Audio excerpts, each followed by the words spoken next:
Mm-hmm.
15th, 2010 meeting of the Board of Trustees of Tarrant County College District.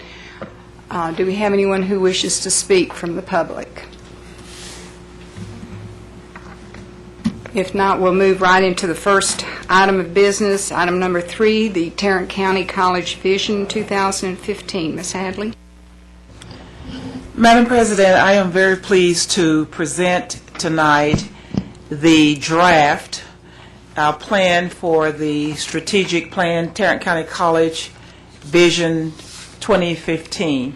When we began this process a few months ago, I told you that I wanted to include the entire community in our discussion. And I am very pleased to report to you that that happened. As a matter of fact, I will tell you that the process that we used really exceeded my expectations. It was a wonderful process. We did 6 community summits, 1 on each of our 5 campuses and 1 in Benbrook. I think the thing that was really interesting to me was that each of the community summits took on a little different perspective. For instance, when we were on the Northeast campus, we had a large number of elected officials at that meeting. Some of our board members were there, and you saw, I think, probably every mayor that is within the Northeast campus service area was there, along with some of the other people, and they were very, very engaged. When we went to the Northwest campus, we had a very large number of Hispanic leaders, including a judge and business people and lots of others who brought a very different perspective to us. When we went to South Campus, we had an interesting array of citizens as well as superintendents, principals of schools, and had a really good discussion there.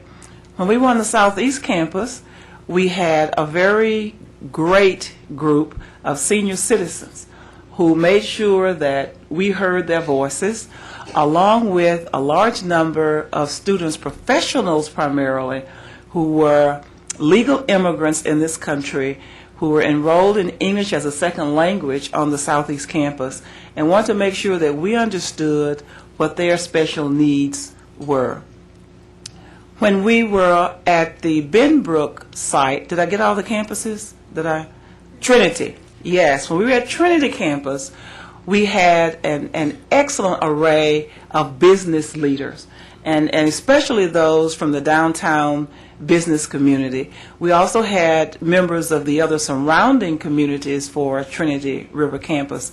So all of those were different constituent groups.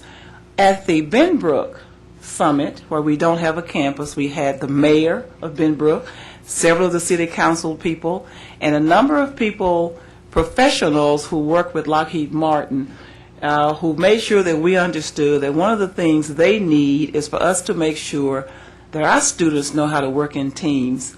And so we got a really excellent cross-section of input. All told, we had over 1,100 individuals participate in the strategic planning process and received over 15,000 comments. The other great thing about it was that we took a lot of time and did focus sessions on our campuses, all 5 of the campuses, with the faculty, with the adjunct faculty, with students, and we did student groups during the day as well as student groups in the evenings, along with support staff people. So we didn't miss any constituent group on any of the 5 campuses, and they too were very free to tell us what they liked about Tarrant County College, and more importantly, where they see us going. The whole plan was focused around looking at where we are today, evaluating that, and then telling us where they thought we needed to move in the future. And we received excellent comments. I'm going to call now for Jim Cross and Mark Cook. We hired the Cross Group to help us shepherd this process. And I want to publicly thank Jim Cross and his staff because they did an excellent job. As a matter of fact, when we finally, I guess one of the biggest jobs they had was each time they met with the steering committee, if you will, and that was the CELT. And as a part of that CELT, I invited the members of the JCC to sit with us, as well as the associate vice chancellors throughout the administration to sit with us. So it was a large number of us, and the biggest job that they had was keeping us on task and keeping us within a time frame. And a couple of times they failed, but for the most part, they kept us in line and walked us through everything, and we are very, very pleased with the results that we have received. I think involving the community in this process was one of the best things that we could have done in looking at strategic planning.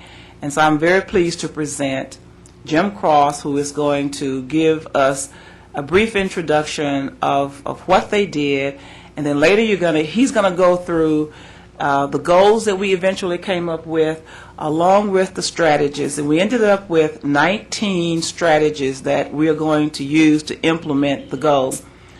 19 strategies sounds like a lot, but you ought to see the number of action steps and the action plans that it takes to make up those 19 strategies. And I'm going to call on different members of the CELT to give you just an example. I promise you we're not going to go through all of them because we'd be here all night.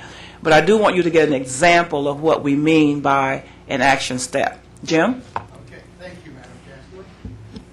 Come up closer to your mic, Jim. Well, let's just quickly recap the whole process. The Chancellor has pointed out step number one, which is that discovery process of going out and talking both to internal and external stakeholders. And I'm going to elaborate slightly on that, but she's done an excellent job of covering that. Step two was in the point of designing the goals and the strategies that are so very important. And step three is the refinement and engagement of stakeholders. That step, by the way, we just completed at 4:45 this afternoon. So this has been going on right up until the last minute. Let's look at that stage one. She's mentioned the whole idea about the 1,100 individuals and the 15,000 comments. Some of our administrative staff had to key in those 15,000 comments, and it's a stack about this high of comments. What's great about those comments is that obviously they're both negative and positive. And that's good because we're interested in both sides. We want to know what do they think about TCC. And we were able to capture some really good information that was extremely useful when we started to look at what kinds of goals do we have, what kind of strategies do we need. The design stage was done predominantly by that strategy team, that CELT group with some additional members assigned, and the Vision 2015 team. I was really thrilled with that Vision 2015 team. We had, on the normal cases, about 70 to 80 people appear on 4 different meetings. The first one was a kickoff meeting, but then there were 3 other work sessions that they came on a regular basis and got actively involved in giving feedback to the strategy team around the goals and the strategies and the actions. So they got really honest, candid feedback. The step that we've just completed is the refinement stage. Now, when I say completed, I don't know that you ever complete the refinement stage because you're always refining your strategic plan. You always want to be looking and saying, how can I get it better and how can I adjust to a changing environment? But by refinement here, I mean that while we've summarized and come up with our strategies, we wanted to go back to our internal stakeholders, the faculty, the students, the staffs, and present to them what we have and to let them comment on it. We had 15 stakeholder meetings at all of the campuses in the last couple of days. We actually, it says 300 plus participants. The actual number turned out to be 358 participants. And again, a stack of comments that came back. Really good suggestions, detailed suggestions. They really got engaged in this process. And as you're going to hear a little bit later from Mark Cook, this whole concept of engagement is extremely important.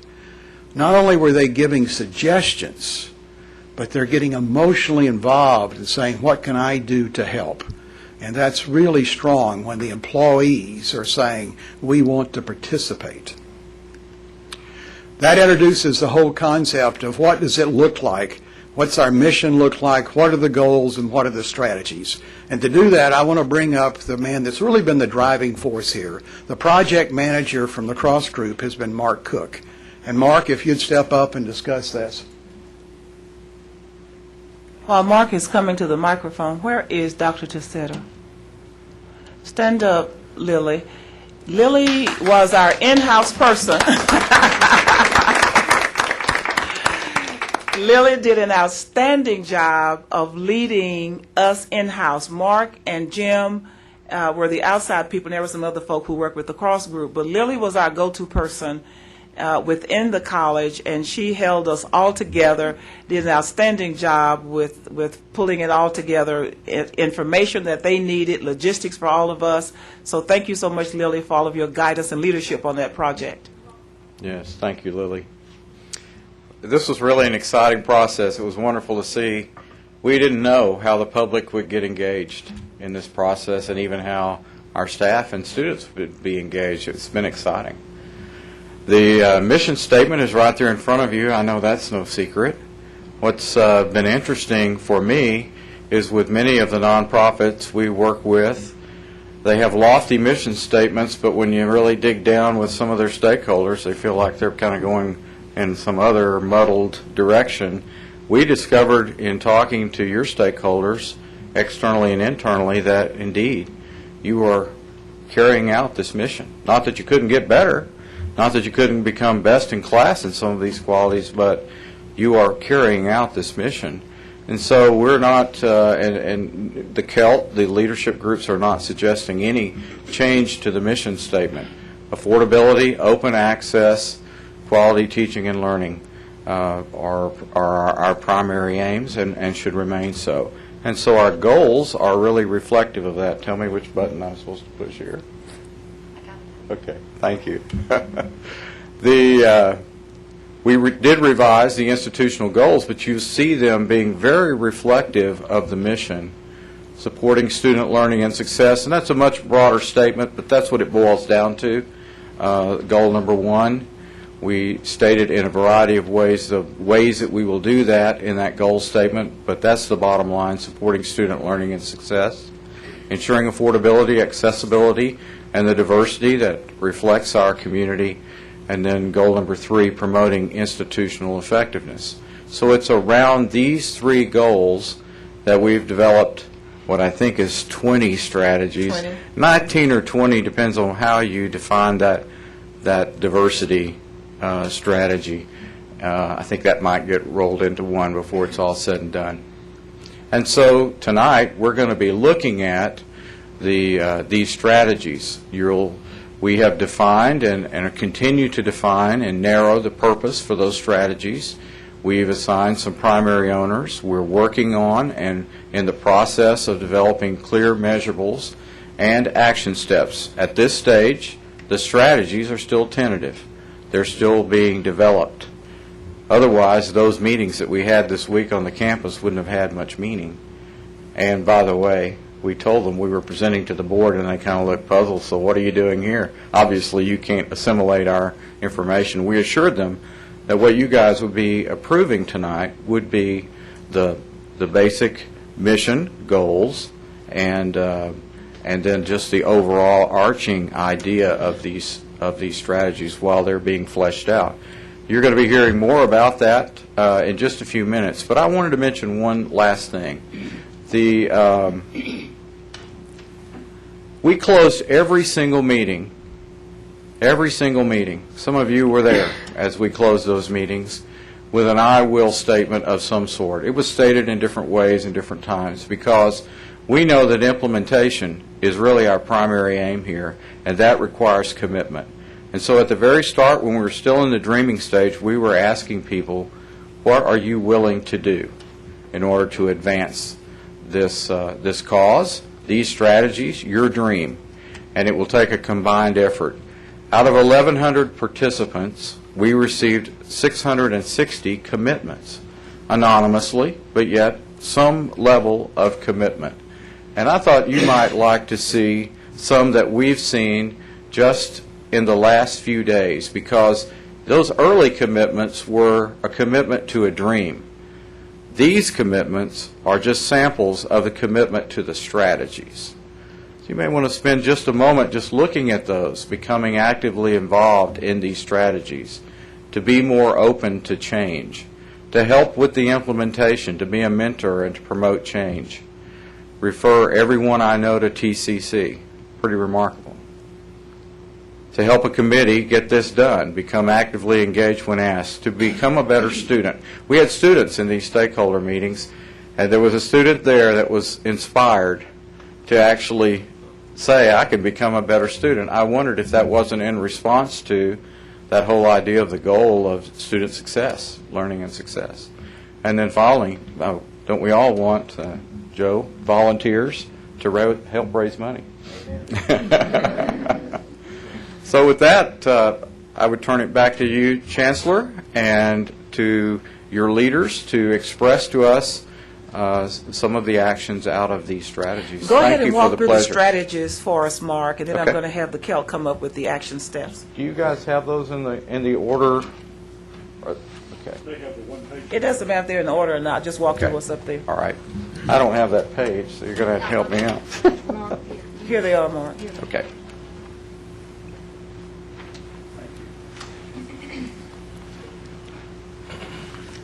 Yes, I've been doing this now at 15 meetings, so I think I can do it pretty fast. Good.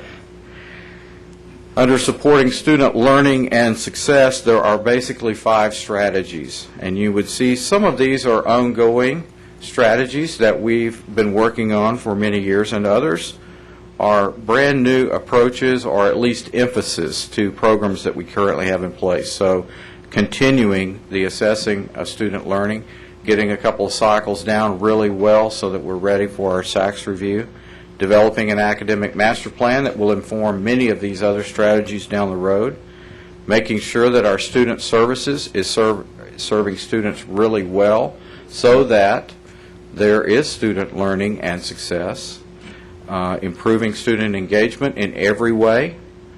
That's a very broad subject, and we can get into that, into some of those details later. And then strengthening and standardizing the developmental education program so that we're making sure we're making students college ready when they actually enroll in our college level classes.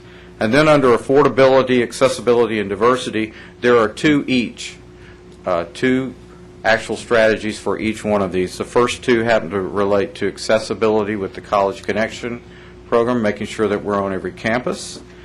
The second is very broad, but David, I'm going to give you my very short summary of that very broad strategy. It's to remove so many of the barriers that we heard about that were preventing accessibility. It's creating side doors, back doors, front doors for entry into TCC so that students from every walk of life can find an entry point and success point at TCC. And then you would expect in a strategy this broad to find a place where we're trying to increase funding so that we can increase our financial assistance for students, reducing costs, particularly related to textbooks and perhaps other fees down the road. And then diversity from 2 perspectives. One, qualitative, the way we think, the way we process culture, and diversity in our organization, and then quantitative, just analyzing what are the numbers saying. What is our diversity? How is it reflective of our community, and how can we improve? And then 9 strategies related to Goal 3, which have to do with promoting student success and learning as well, would be my opinion, but yet from an institutional perspective. And these are very straightforward. They don't require my explanation. Making sure our technology plan is really all it should be to support the institution. Making sure that our real estate and facilities plan is the same, that it is supporting our academic master plan. Then making sure that we are continually improving in that continuous improvement mode, and we've identified numerous areas that we can focus on there. Professional development, we heard a great deal from staff and faculty that we needed to do more work in that area, and so that is a strategy. The marketing plan, making sure we're no longer the best kept secret in the county. Let's get the word out. Continuing in that mode of assessing, instead of assessing learning outcomes, now assessing administrative and educational support services. Collaboration and service with the community, finding ways that we can work together and opening ourselves to the community, letting the community be a part of our campuses, and collaborating with the business community, employee engagement and satisfaction, and finally, that very practical one of an emergency management plan. Thank you, Mark. Sorry for the race, but I wanted to get through those. That's fine. I'm now going to call on KELP members, and I think I have the right order here. Shelley, I hope I don't call the wrong name first, but I have Maria Shelton is coming first. Is that what you have? I did not get PowerPoint presentations. Oh, you didn't get that? So Okay. I have up to. That's fine. Board members, what I've asked the KELP members to do is to come forward and tell you just very briefly what an action step might look like for some of these strategies. Maria Shelton. Very briefly, some of the other plans you're going to hear about, the academic master plan and the facilities master plan objectives, will directly inform what we're doing in the technology plan. All three of the goals and the mission can all be well supported by a good technology plan, and the action plans including using assessment, formal assessment to get input from our students, faculty, staff, and the community, using focus groups, looking at network traffic, data center operations, statistics from the users, and then informal means such as some very interesting things on Facebook this morning. This was the first day of registration for the summer, and all 725,000 people in Tarrant County tried to get on the freeway at the same time, and some of them just don't get there. So that kind of informal input helps to inform what we need to do in terms of girding the infrastructure. We have a very robust network, very robust infrastructure, but we do have some deficiencies, such as lack of enough email storage space. See, everybody say yes. So the plan will help us to do some things about that. Obviously, the things in the technology plan are fluid. If you have young people in your life, you know they tweet, they blog, they IM, they do all of that, and that's what they do today. We don't know what they'll be doing in a couple of months. So that kind of input will also help us to inform what we're going to do with the technology plan, because we want to continue to support the college mission of providing affordable access to all students. Thank you. Thank you, Maria. Nina? Yes. Good evening, everyone. My strategic initiative is all around the master plan for real estate and facilities, and this probably takes in all our goals, but probably more, most importantly, it's about institutional effectiveness. For me, it's about not having a roadmap. You have to have a roadmap to know where you're going, and your facilities have to align with your academic plan and your technology plan that Maria talked about. Some of my action steps are validating some of the work that we've done in previous years, and then looking at best practices to make sure that we're doing things that other great educational institutions are doing. It's also coming up with a budget for this. My I will statement, Mark and Jim, is that I'm going to get this done this year, which means there's a lot of work to be done to get this moving forward. Again, without this, it's like me working blind. So again, it has to play very closely in line with what you hear from Dr. Wells about the academic plan and with Maria on the technology side, but it's about promoting safe, technologically adaptable, functioning, teaching, learning, growing, working facilities for our students, faculty, staff, and our community. So in a nutshell, that's it. Thank you, Nina. Mark McClendon? Good evening. Our task was to look at the cost of books. We realized that in today's market, the students don't only look at the cost of tuition, they look at the overall cost. And just to give you one piece of information, I was completely unaware. 7% of our students do not have textbooks. So there is a very big consideration on books. So what we have done is we've looked at two things. We've looked at what's the landscape. Most people will know that textbooks are changing. The hardcover paper textbook is generated into other mediums. There's digital. There's also CDs and difference. So we need to prepare ourselves, and we're looking at the alternatives, and we're also looking at what is the cost going down there. So we're talking to the campus bookstores, and we're also looking, and listen, at the same time, we're reaching to one representative of each one of our different campuses, and we're talking to them. What's the number of books? What do they consider? And those are the ways that we're proceeding with that. We think it's a very interesting thing, and we think it'll be very helpful to our students. Thank you, Mark. Bill Lace. Good evening. I'm going to deal with the two diversity strategies, quantitative and qualitative. I think Mark Cook did an excellent job defining the differences between the two. But first of all, I want to tell you that I am not the owner of these strategies. I'm more or less the absentee landlord.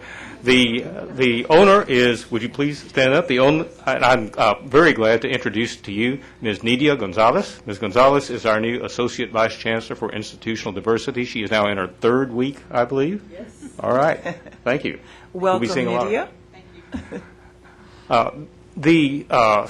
The action plans for the diversity goals are really quite similar in that we need to figure out where we are, we need to figure out where we want to go, and we need to figure out how we're going to get there. But when you get beyond that, it's very, very different. Some of the action steps we'll be taking to reach the quantitative goals will be very different. We will do more outreach in the community to ethnic minorities and students. We will reach out to try to have a more diverse faculty. We will be taking a very close look at those numbers and trying to mirror the diversity in our community. What may be a little harder is to try to gauge, and I like to say take the temperature of the college district as far as diversity goes. Are we an institution that welcomes people of other culture, in which the students from other cultures and faculty members and staff feel welcome, feel an openness? Again, we're going to use focus groups to try to assess where we are, and then when we have the landscape down, then go to the next step and look at the specific things we might do on the campuses. It might be forums where people can come and discuss various issues. It could be a diversity, an international fair. Who knows? This is something that only when we get the groundwork in place can we figure out. Thank you, Dr. Lace. Gary Cumby. Yes, ma'am. I'm another absentee landlord. Donna Darovich actually owns the Strategy 3.5. Donna, would you stand? I think everybody knows you, but I want to recognize you anyway. Donna is the owner of our strategy, which is to revise and execute a comprehensive marketing plan. The reason it's to revise and execute is because we already have a marketing plan. We always have to have a marketing plan. We need to know where we're going with our marketing. But as Mark reflected, we are a hidden gem. We're one of those unknown or not well enough known secrets. So we want to look for the things that we need to correct in perceptions and then begin to correct them and address them through our marketing plan. What Donna has got planned and one specific action step that she's going to be doing and others working with her on this effort are to go through the almost 15,000 comments that were made during the strategic planning process. Lots of folks had lots of things to say about communications, and so we want to try to address all of those, determine what the perception of the school is in the community from these stakeholders and others that we heard from. Also combine that with a study that the foundation did in 2008 about perceptions, and try to see if we can't identify what it is that we need to correct. And then the next steps beyond that will be to develop a marketing plan that addresses those perceptions. Donna is comfortable that by the end of this month we will have the first step, the assessment, done, and then we can move on to later steps that will result in that revised and improved marketing plan. So that's where we're going on that one. Thank you, Gary. Dr. Linda, where's Linda? Gates Black? There she is, okay. I'm sorry, Joy. Well, her name is Linda. Her name is Linda, really. It's Linda Joy. And I am okay with that, Chancellor. I still can call her Linda sometimes. I'm sorry. Well, that's okay. I'm fine with that. Good evening. We recognize that student student services are an important part of the overall educational process. And we also recognize that the level of engagement by students has a direct impact on their overall educational experience. This is why these are two strategic focuses that we are proposing under the strategy to look at improving student learning and overall success. So I'm going to invite Dr. Tahita Filkerson to come up and talk about how we are going to improve our student services, and Dr. Ernest Thomas to come up and talk about some of the action steps we're going to look at in terms of how we enhance student engagement. Okay. Dr. Fulkerson. Hello. It's good to see all of you. The environment is ready for the review that we're going to go through to improve current student service processes. Primarily, we're ready because the vice presidents of Student Development Services have worked for weeks, months, almost a year to totally revise the student handbook. That's the Bible for student services in most ways. They have worked on consistency so that the practices are the same at all campuses. They've done research on best practices. They've even looked at legal precedents to be certain that our student handbook is the kind of guide that it needs to be. Now, regarding processes, we're going to be reviewing and improving student services processes. I want to tell you about two things that are happening at Trinity River, because there are so many things that are happening in the district, I can't tell you all of them. One, we are doing, through our student services units, process maps. Every activity that occurs, for example, at a registrar's office, is being written down in steps so that the team in the registrar's office and in the other offices can study those steps. They can then cross-train each other, and they can be certain that no matter who is working the desk that day, the student asks for process S, we have that. We know how to do it. We've already studied it. We have the map written down. We have 50 process maps already finished for student development services. And we believe it will be really wonderful for student success. No student will get a different answer at the table. And it will be a great manual for us to use when we hire new people. So we think that is terrific. Another initiative of process, and this one will take just a second, it involves trained students. Work study students have been coached in customer service and have been given a text and worked through the text so that they can make phone calls to our financial aid students who don't have electronic fund, let me get this right, electronic fund transfers. And they call students and explain to them the safety and security advantages and the timeliness of using electronic fund transfers rather than the post office. Sorry, Uncle Sam, but it's slower and it's not as secure. Already we have more than 500 students added to our electronic fund processing. There were 7,000 students in the system who didn't have that. And so our students are being trained to make the processes work for other students. I think that's a great start. Thank you, Tahita. Dr. Thomas?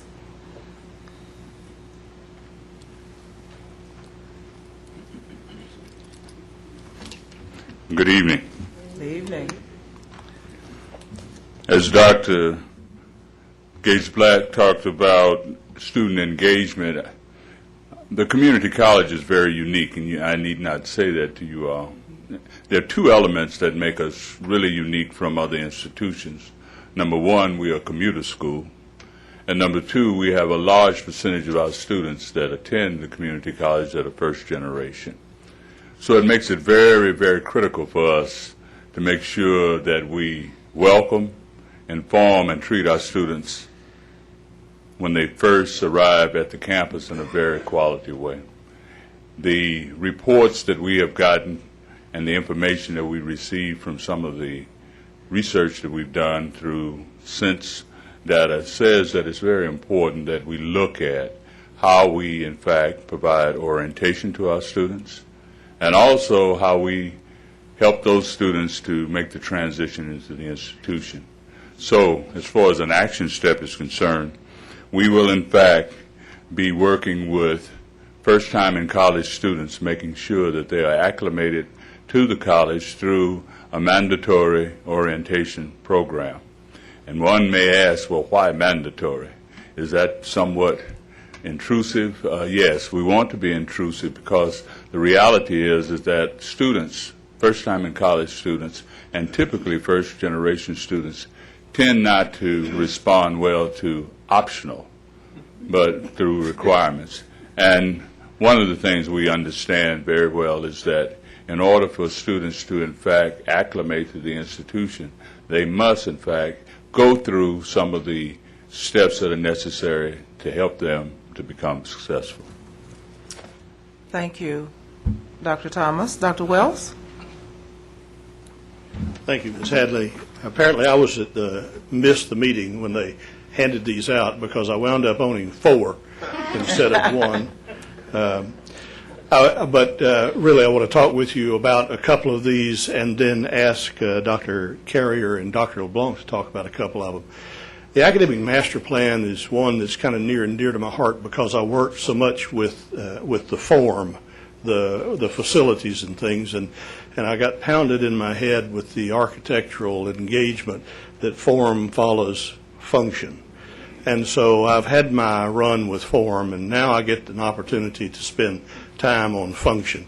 And so the academic master plan, actually parts of this have already begun through the good hard work that's taken place on the campuses with the presidents taking a look at programs that we already have, going through evaluations of those. So action steps having to do with the academic master plan will be the continuation of the evaluation of those programs by the campus presidents in concert with our Office of Program Development and our Office of Research. And what I've found since coming into this role is that there are more than a few of our students that come to us not prepared for the college experience. And so the development of an education program and the evaluation and the good planning and good execution of a strong developmental education program across the district is of critical importance, and we have begun already taking a look at what steps and requirements we can put in place for the fall semester that will begin strengthening that program. And what you will find when you look at these strategies is that they're all linked together. So when Dr. Thomas talked about a requirement for those first-time in college students, that gets to be a critical part of what we're also doing with developmental education students. Dr. Carrier will talk with you about alternative learning opportunities and what we're doing to try to address some of the concerns that people brought to us in those sessions about barriers that may stand in the way of their opportunities to pursue educational opportunity. And Dr. LeBlanc will cover assessing student outcomes across the district. Thank you, Dr. Wells. Dr. Carrier? Good evening. Thank you, Dr. Wells. The first part of that strategy says expanded access to education and training, because to have those alternative learning modes and things to do, you've got to get the students there.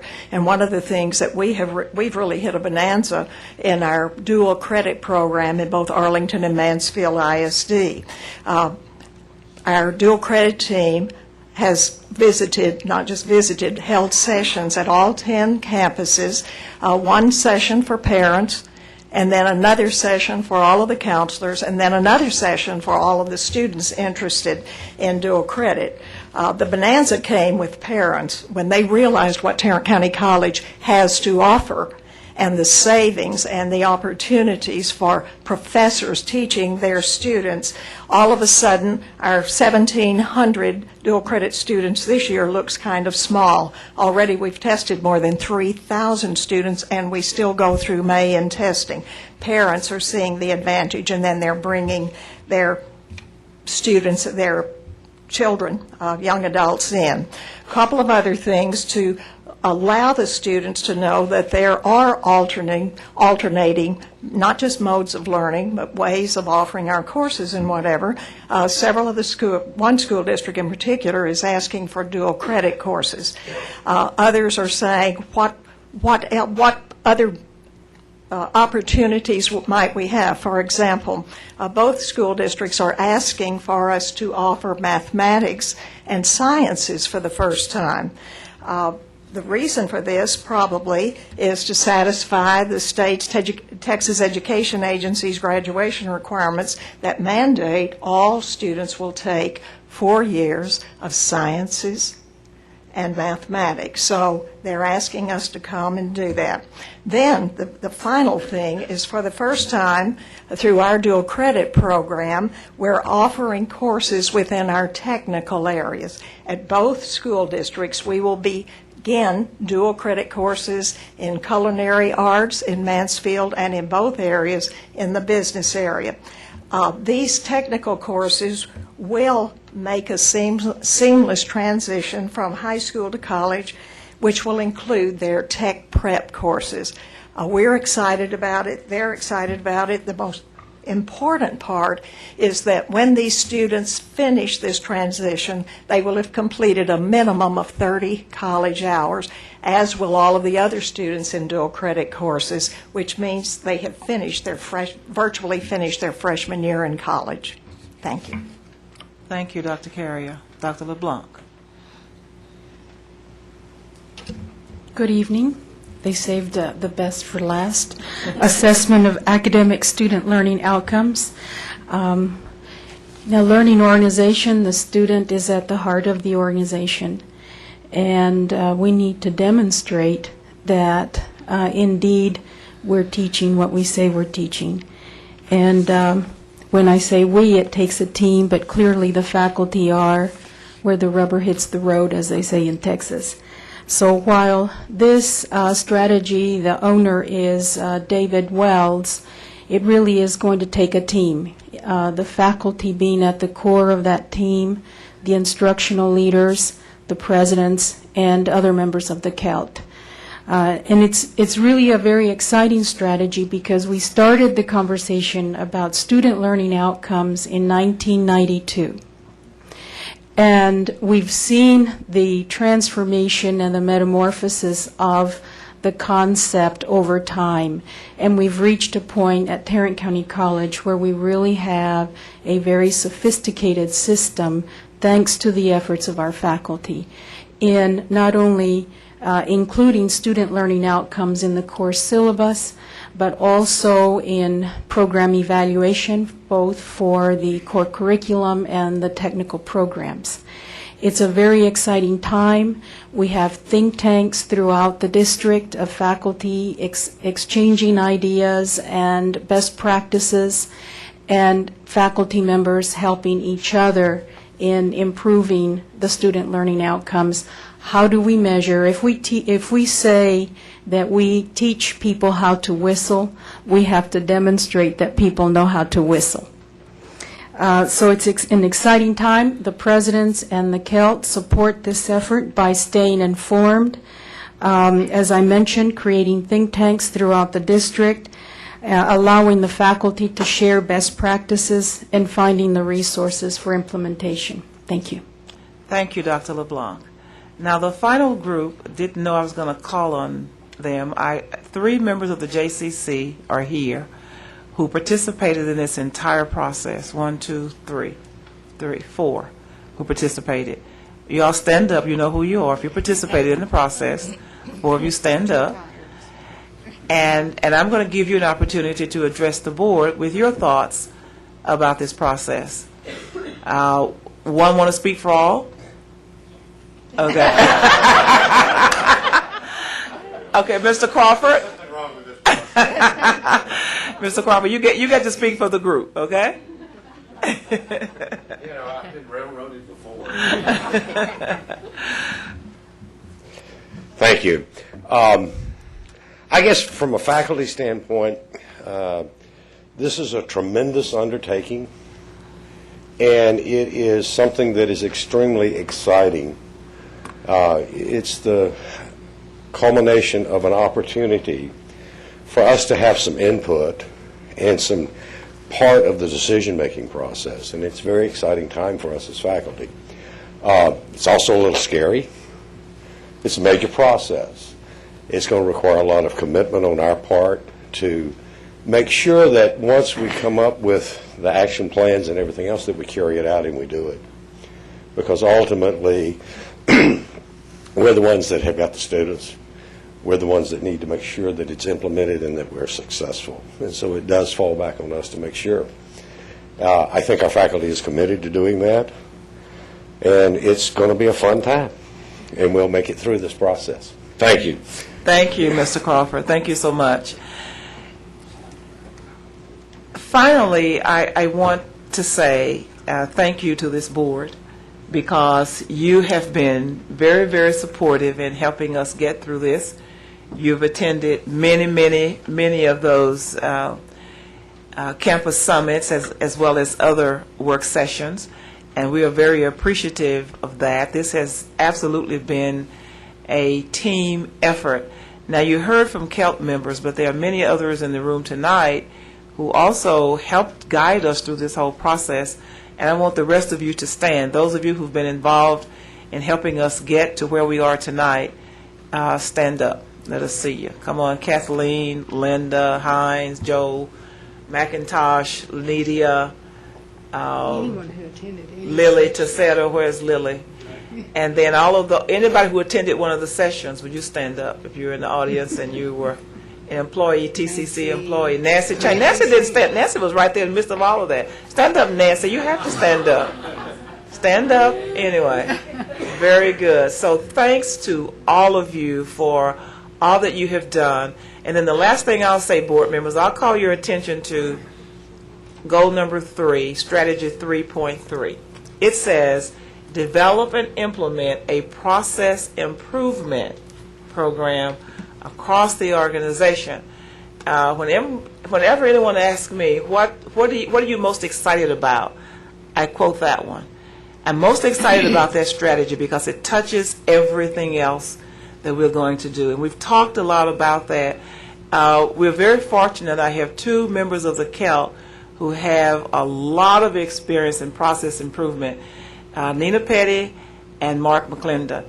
And even though they put me down as the owner of that particular strategy, I have told them that they're going to be my 2 go-to people to make sure that we look at our processes throughout the district. The other thing that I want to say about that part, you hear all of these things, and if you look at all of the strategies and all of the action plans, the first question that anybody might ask is, oh my goodness, how on earth do you possibly do all of those things? And I have one simple answer. Every one of us who works for Tarrant County College gets to do that, because it's going to take every one of us to make that work. I sent an all Outlook users email to the employees today, and I said that to them. It's going to take every one of you to make sure that we get to where we need to go with TCC Vision 2015. So, ladies and gentlemen of the jury, we have presented our case, and we would like very much for you to adopt the TCC Vision 2015 plan with the full understanding that we are still tweaking and that we will continue to tweak this until we get it to a point where we think it's really good, and by that time we'll be looking at process improvements and we'll tweak it even more. So it absolutely will be a dynamic project. Who would like the honor to move approval of the TCC Vision 2015 with the realization that it is a flexible, fluid, ever-changing set of, the goals are pretty secure, Yes, but yes. the strategies and action steps are what will change with time. Who would move to approve the TCC Vision 2015? I'd move approval. Bobby, I Motion want you by to Ms. second Bennett it. And seconded by Dr. Morrison. No, by Bobby. I want Bobby to Mr. second. McGee. Happy to second it or third it. Any further discussion or questions? I know the board will join me in thanking all of you. That I was a little skeptical that we would get it done in the amount of time that the taskmaster had allotted for it, but thanks to all of you and to the Cross Group. We did it. Thank you. You want to say something? I would just say, I know we're on behalf of all the board members that are sitting up here. What a thrill it is for us to see this come to fruition with this kind of depth and this kind of speed. and as robust as it is, it's really thrilling to see this. And thanks to everybody that participated in this, from not just from the board, but from your entire community. Other comments? Well said. All those in favor of the motion to approve TCC Vision 2015, please say aye. Aye. Any opposed? Unanimous. Well, thank you very much. Thank you, thank you, thank you.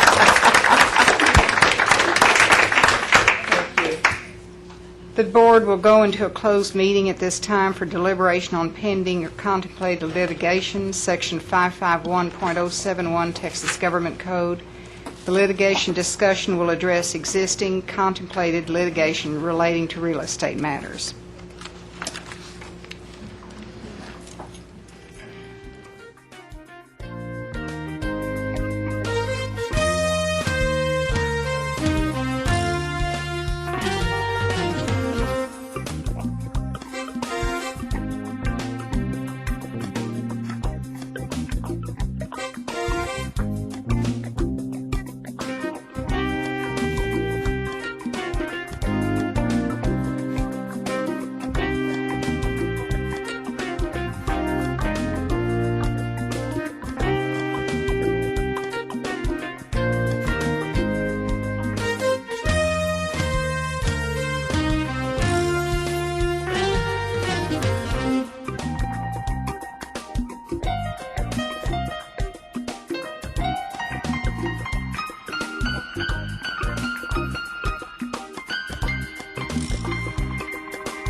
have never been so much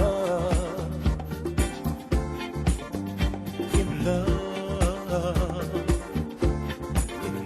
before.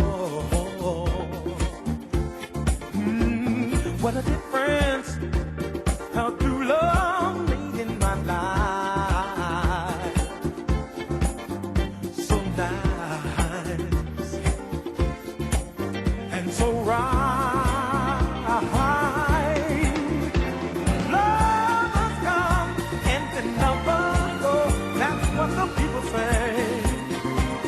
They know that I am when you love me and hold me and say you care. What we had is much more than they can see. And what we had is much more than they can see. Yeah. Baby, what we have is much more than they can see. Oh, baby, whoa.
I'm in love with you, girl.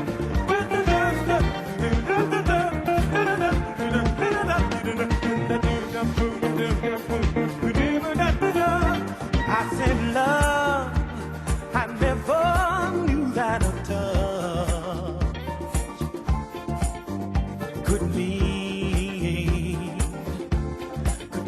so much. What a difference. And when we walk hand in hand,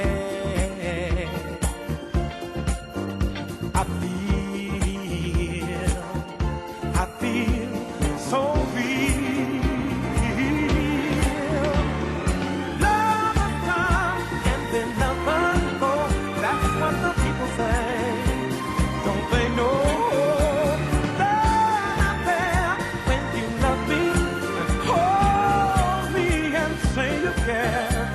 And what we have is much more than they can see.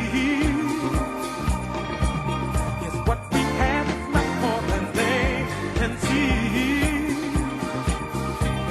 And what we have is much more than they can see. Oh, oh, oh yeah.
the city lights.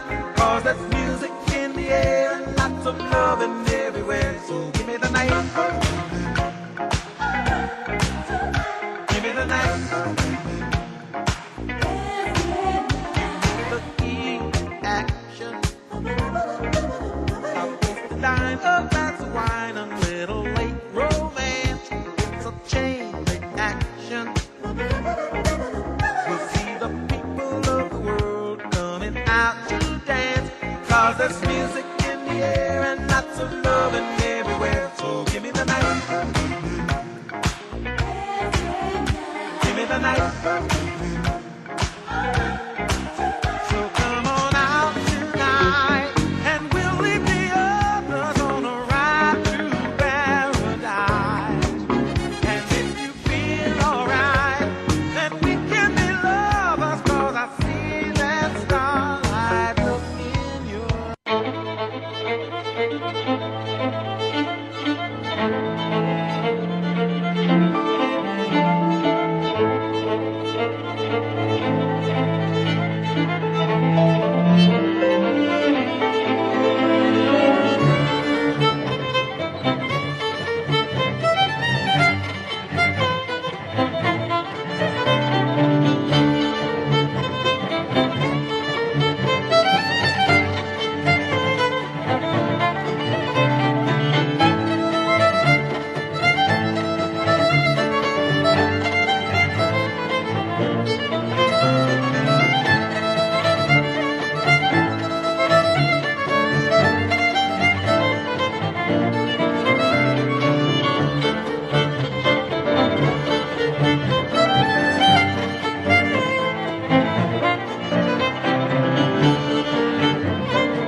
Superman. Here I am.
All right, let's get back to work. Thank you for your patience. There is no action on any items discussed at the closed meeting. Item number 6, items to be removed from the consent agenda. Madam President, before you get to the consent agenda, I do want to remove item number I. It won't come on, Bill. Turn yours on. She has the master control over here. And if you push the left button, I think it's just do all of them. Okay. Okay. Thank you, Madam President. I'm still on? Hers is on. You're on. You're still on. There you go. Thank you. I'd like to remove item number I. Item number I contains an agreement between Tarrant County College Foundation and Tarrant County College Board of Trustees, and we have another piece of work we're going to do on that. So if you'll just remove that from the agenda, please. Are there other items to be removed? If not, may I have a motion to approve the consent agenda? So moved. Second? Second. Any discussion? All those in favor, aye. Aye. Thank you. That was, did you get, Joe? Sorry, I promised you I'd do that. Item number 9, consideration and approval of amendment number 1 to agreement to participate in tax increment reinvestment zone number 9. Ms. Hadley. Madam President, I'm going to call for Mark McClendon to come and present our guests. Mark, you want me to just do it? Okay. Thank you very much. We have a stark stranger among us tonight, J.D. Granger, who is here from Trinity River Vision to talk with you about something that's very important to the Trinity River Vision team. Welcome, Mr. Granger. We're pleased to have you here, and board members, he wants to talk to us about an extension of the Trinity River Vision TIF. JD, I know you will understand if I ask you to be as brief as you possibly can be. I understand the direction, Chancellor. I will be. Thank you. As y'all recall, I did come to y'all in November and brief you and gave you an update on our project. The results of the study that had been taking place up to that time was a study to go ahead and incorporate Gateway Park into the project. The Corps did approve that change, and Gateway became a part of the project, literally doubling the scope of our project. The result of doubling the scope was twofold as its impacts are to the TIF. As explained to y'all previously, we went and added Gateway Park to the project. It means we also had to modify the TIF boundaries to incorporate that area, which is part of the change here tonight. The other part of it was when we went ahead and added Gateway Park to the project, it also increased the cost.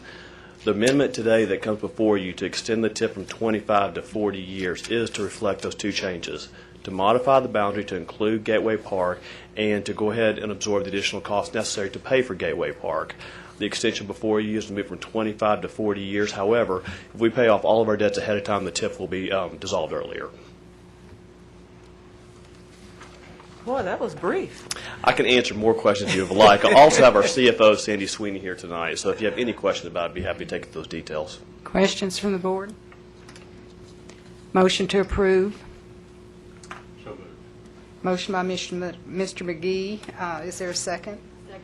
Second by Ms. Vandergriff. Any further discussion? All those in favor, aye. Aye. Any opposed? Thank you. Thank We're you, board in. members. Thank you very much. Thank you, JD. Item number 10, Early College High School Memo of Understanding with Lake Worth ISD. Well, this next item is one about which we are very, very excited. Dr. LeBlanc and I are very pleased to bring to you a report on what she is planning to do this fall with Early College High School, Mrs. Winnett. I know you have been very anxiously awaiting our first. I think Dr. Thomas is sitting on the end of the row down there a little bit anxious because we thought he might be the first one to start an Early College High School. I have, however, made sure that all the presidents understand that I will be very happy if each one of the campuses has an Early College High School. Amen. Maybe two on some of the campuses. But at this point, as the cards fell on the table. Dr. LeBlanc ended up with the real first opportunity for early college high school. And so I'm going to ask her to come forward and present to you a report on how we plan to move. And I'm going to pass to you the budget that we have established so far. It may be a little bit different from what's here, but it will be very close to this. I will tell you, too, before she starts talking, that we have agreed to assume a little bit more of the financial responsibility for this early college high school than we would normally have to assume, because it's with Lake Worth Independent School District. It's a small school district. Their resources are very limited, but more importantly, they have only 30 students that they will send to us this fall. Typically, you like to start at early college high school with the 100 students in that freshman year, and then move to 200 the sophomore year, and on up till you get 400 students in the early college high school. So this one will start off a little bit low. Dr. LeBlanc. Could I ask a question about this budget before you get started? Yes, ma'am. It says teacher with TA certification. Would that be or principal with teacher certification Yes. for $65,000? So it's It's only on one person. person. It's only one person. Yes, one. Okay. Thank you, Mrs. Hadley, Mrs. Appleman, Board of Trustees. It's really a thrill for us to be here this evening, and I want to thank Mrs. Hadley for her support, and also publicly thank Dr. Goodwin. He has put his heart and soul into this, and the reason we're able to be where we are is due to his efforts and Mrs. Hadley's support. So thank you very much.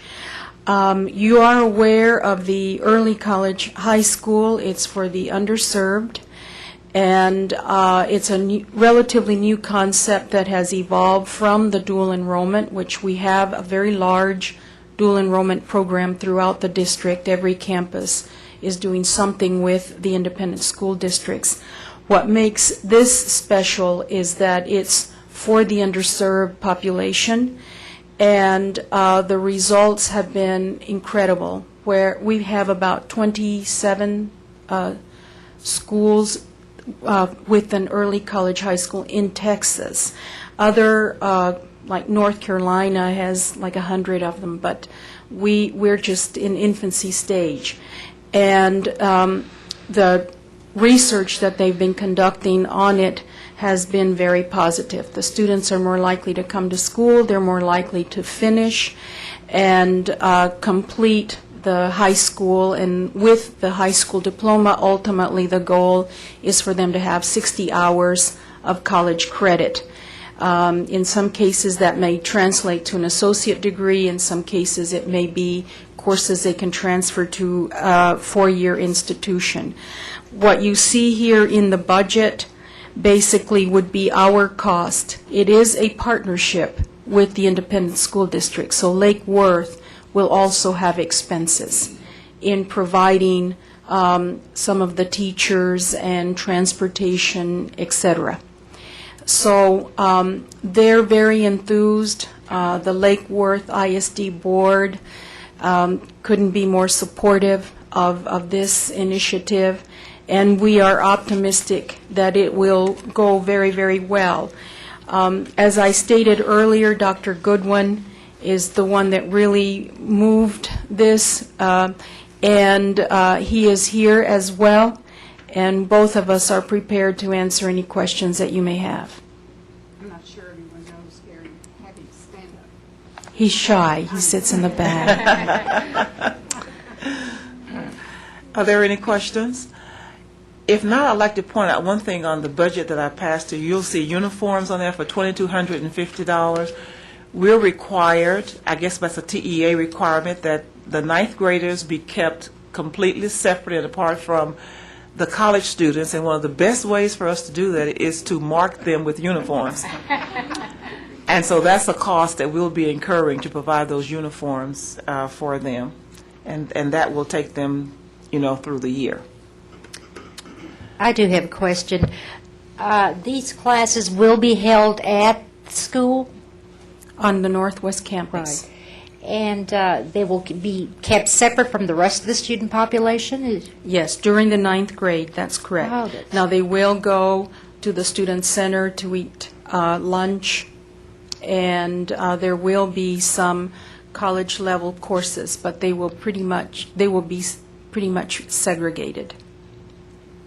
And how are these students being recruited? Is there a standard for the students that take part in this? There will be an extensive process, and we're cutting it close, but they're already meeting with parents.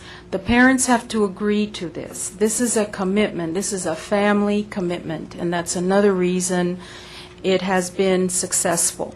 The parents understand that the students will be on our campus a significant number of hours, and that our expectations are for those students to study and do their homework and so on. We will provide them the support to be successful, but they have to have the will to do it. And so they will be interviewing, and this is the high school that makes the decisions on that. So it is a collaborative effort. The counselors, their counselors working with our counselors, some of their faculty, some of our faculty, and we've had multiple meetings with the administrators, Dr. Goodwin and myself, and actually our whole administrative team. So the dialogue will continue. And we actually started the dialogue with the dual enrollment. We have 8 independent school districts in Northwest Campus service area, and the whole team meets with the public school team. Well, I think this is wonderful. We're very excited. Thank you and for the hard work. we appreciate your support. Thank you. Thank you, Dr. Goodwin. Thank you, Dr. LeBlanc, Dr. Goodwin. We're very excited about this project.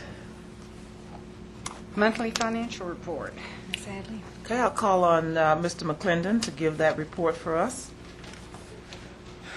Good evening, Madam Chancellor, Madam Chairman, members of the board. In our packet, we have attached a complete set of monthly financial statements that are pretty inclusive and have a lot of detail. But we wanted to include a summary of the major funds just to kind of do a quick overview and tell you that we are looking all right, okay? And if we look at the maintenance fund, which is our major fund, we're looking at a revenue, our budget revenue of 197 mil. Up to date, we've collected 147, our expenses 107, encumbrances 11. So we have a budget balance of 79. So that's looking good. We're happy. The renewal and replacement fund is 82 million. And again, our revenue collected so far is 44, our expenses are 24, and we have a budget balance of 36. In our building fund, we have a budget balance of 59. We have an actual of 35 collected so far. 15 is our expensive, 27 is our encumbrances, and we're also positive. So overall, we are doing okay. I think it looks good for us. All right. I also wanted to give you a little information about our portfolio. Okay, our investment portfolio, we have an ending balance of $260 million. If we look at the 13-week average T-bill, we're 52 basis points ahead, so that's good. And if we look at the 26 average spread, we're about 44 basis points ahead for that. So in those cases are good. And attached is a packet with a total financial.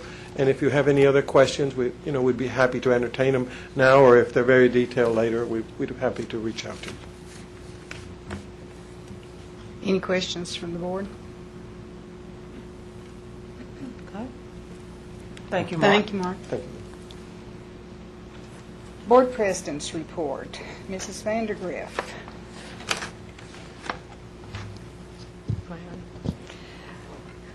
I'm here to just share with you my experience at the Chancellor's Roundtable. Last week, I've been privileged to serve on this group for the last many years, actually, and I'm always inspired and I always learn something. Right now, the Roundtable consists of 22 members, and we do meet at many ports of call around the district. So just to let you know what we shared and what transpired last week was First of all, Dr. Lace presented the institutional diversity information, which you really have had just a cliff note of. So going forward, we had Robbie Robinson, who heads the emergency management, and he is designing a program, an emergency program for TCC, and to encompass everything, basically to plan, train, and inform. He opened really with a question: if something was to happen, whether it was a natural disaster, an accident, or something initiated by an individual or group, who would you call? Only Irma knew that question, and she would call him. So we'll learn more in about 5 years. But nonetheless, he is the guidelines set locally, state, federal guidelines are fairly detailed, so it will take some time. But we need to do this to protect everybody who lives, breathes, eats, and works on our campuses. So that was very informative. The discussion went from some faculty members whose doors do not have locks, what do they do, to emergency text messaging, everybody. So it was fairly lively. I will say that the members of this group, which range faculty, administrators, staff, support, students, are very professional, knowledgeable, and certainly nobody is shy. So having reduced it from, say, 44 to 22, I think has enabled some of that dialogue to move more briskly and freely. We also had a report from Dr. Shelley Cates, who we all experienced a few months ago, about the Children's Center there on the Northeast campus. So we had the opportunity to tour that, and I've seen it before, but I love seeing it because it is clearly an incredible laboratory. You also forget how miniature everything is, but they're doing a lot of great work, and the teacher-student ratio is fantastic. Anyway, that was a nice day last week, and then in February, I had the pleasure of driving with Dr. Bill Lace to Collin County, where we were at the new Collin higher education meeting. And this was for the North Texas regional meeting, and I'm kind of going through some papers here to recall the high points of our discussion. It was fun. The North Texas region was well represented. The Texas Association of Community Colleges comes with Ray Garcia, who is the ED, with his staff, and they pretty much go over a review with the past 81st legislature and then what's coming forward. They did have a report on the economic outlook for Texas, which, as you know, for the revenue sources are down, and they're looking anywhere from 5 to 10%, which brings us to, probably the most concerning thing for community colleges is the fact that although we've been asked to trim our budget at 5%, they're looking at probably a 10% reduction ultimately, and they've seen the contact hour ratio has decreased 5% from 2000 to now. So last year, or the last biennium, we were at $7.11 per contact hour, and they're projected $6.35. So I think the colleges are just concerned about certainly filling that gap. The other pieces that I thought were interesting, they shared going forward their strategies for the 82nd legislature. Obviously, one of the big high points is the health insurance and the issue of the state funding the employee group insurance. So they are, as we speak, strategizing for that. The key interim changes are formula funding mechanisms, community college service areas, dual credit, developmental education, and financial policy. So those are the high points, and those will be refined. As the meeting progressed, some of the most more dominant and interesting conversation was the relationship between the trustees and the association, and there was a lot of people who voiced the interest of a trustee to be more involved in that process along with the association. So that was a lively discussion. I will tell you that Kitty Boyles was there with the Community College Association of Texas Trustees, who we just approved to be a member a few months ago.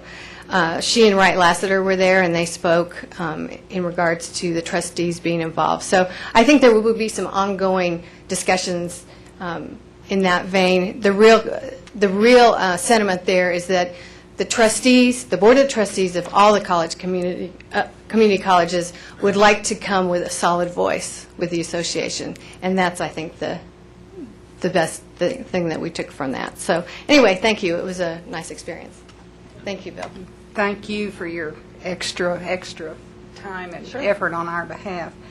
I would remind you, tomorrow afternoon at 3, the Bowling Math competition event is being held at Trinity River campus. And Dr. Morrison, you want to share some good news with us? Yes. Our Chancellor was honored this past Saturday to receive the 35th Annual Trailblazer Award, which was given to her by the Greater Fort Worth Area Negro Business and Professional Women's Club. It's at our Founders Day services. And she also was invited to be the guest speaker, and her topic was Leadership, Education, and Technology, a Prescription for Change, and she did an excellent job. So we want to congratulate her. She follows a long line of trailblazers. I would say this, and I guess in my old age I'm no longer modest. I think I received the second one the year that I was elected to the board, so thanks. Well, and she's being modest because Dr. Morrison also received an award from the national organization at this same event for her meritorious community service and her deep concern for and participation in activities that promote women, in particular the status of women. So congratulations to you as well.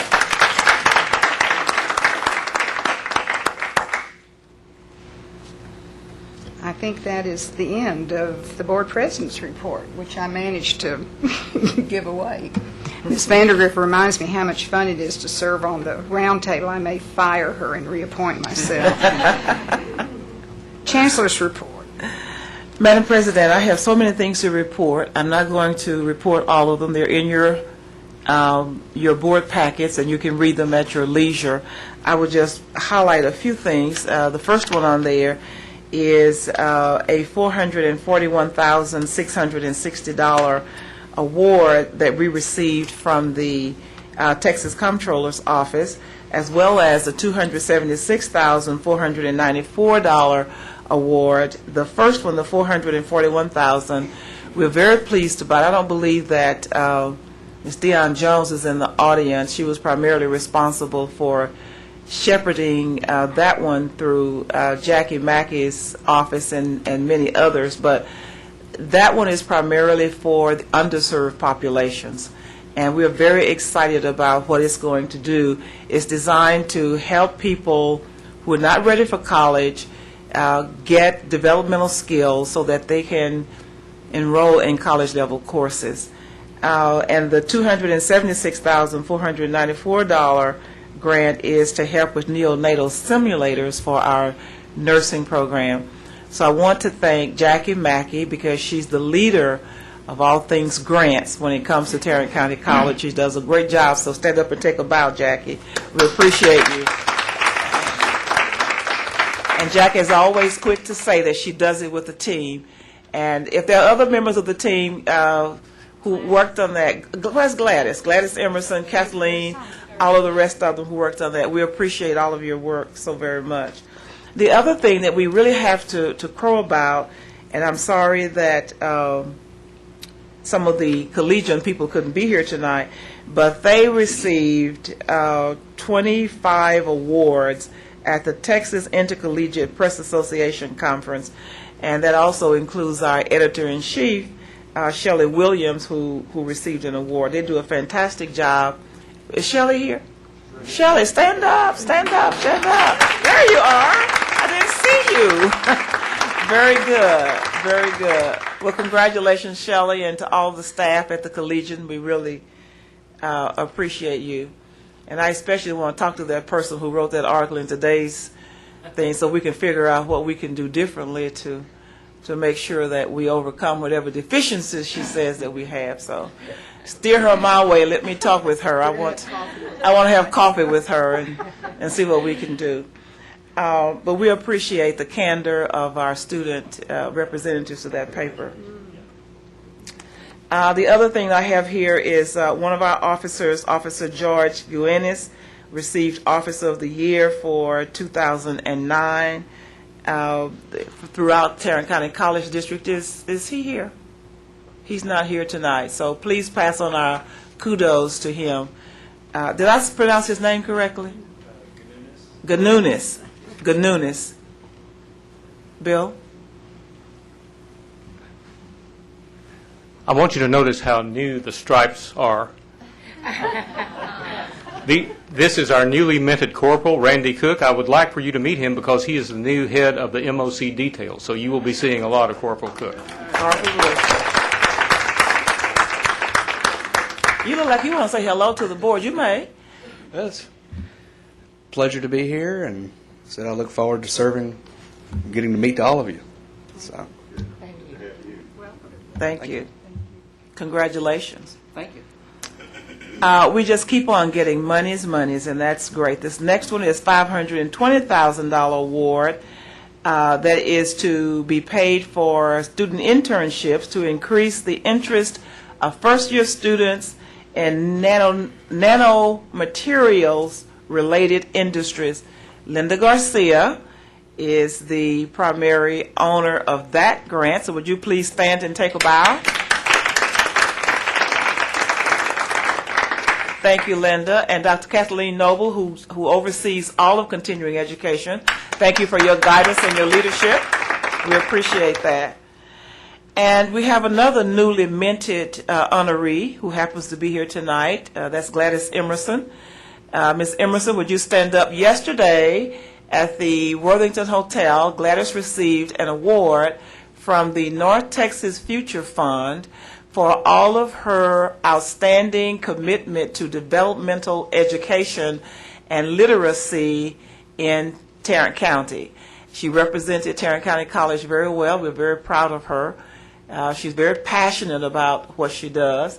And I also want to know why she's here, because she almost never comes to board meetings, is that when we began the Vision, what's our homeless program called? Visions Unlimited. I had part of it right. Visions Unlimited, all of us worked really, really hard to get that program started on Dr. Thomas's campus. But I tell the whole world it was Gladys Emerson's work that really pulled the whole thing together. She knows everybody in Tarrant County who has any resource to give to students who are in need. And she pulled all this together and made it work for us. And by the way, on May the 18th, we have our first graduate from Visions Unlimited. Our first homeless person is getting a degree on May 18th. So thank you, Gladys, for your leadership and all of those things.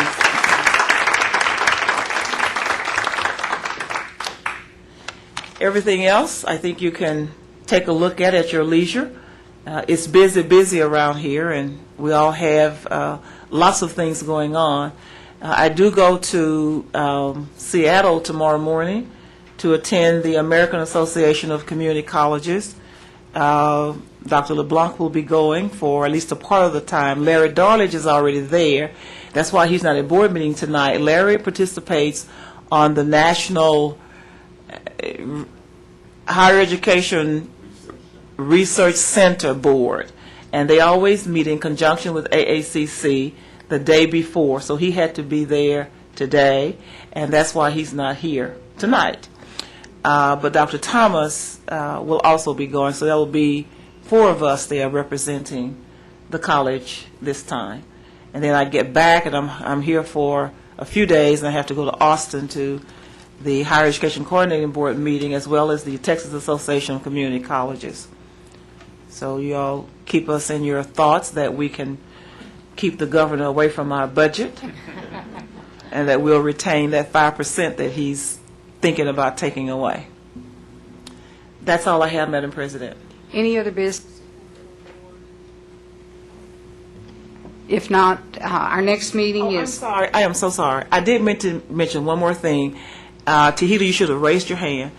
This is so wonderful. We had 500 deaf and hard of hearing teens on our Trinity River campus a few days ago, last weekend, for a celebration, and that is just so wonderful. I also have to say, for the record, that we are getting outstanding use of the Trinity River campus by the broader community.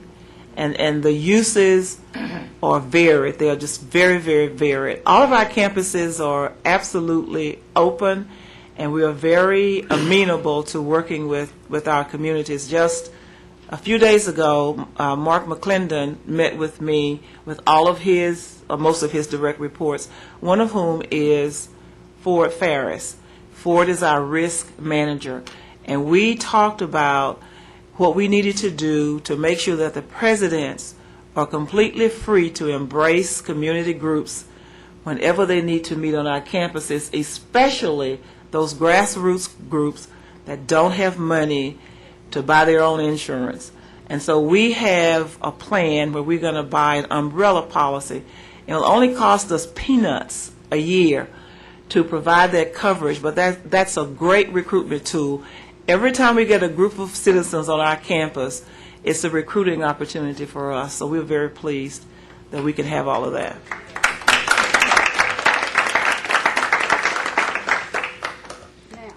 Now that's it for sure. Okay. Our next meeting will be prior to graduation on Tuesday, May the 18th. We're meeting at 4 o'clock, and this meeting is adjourned.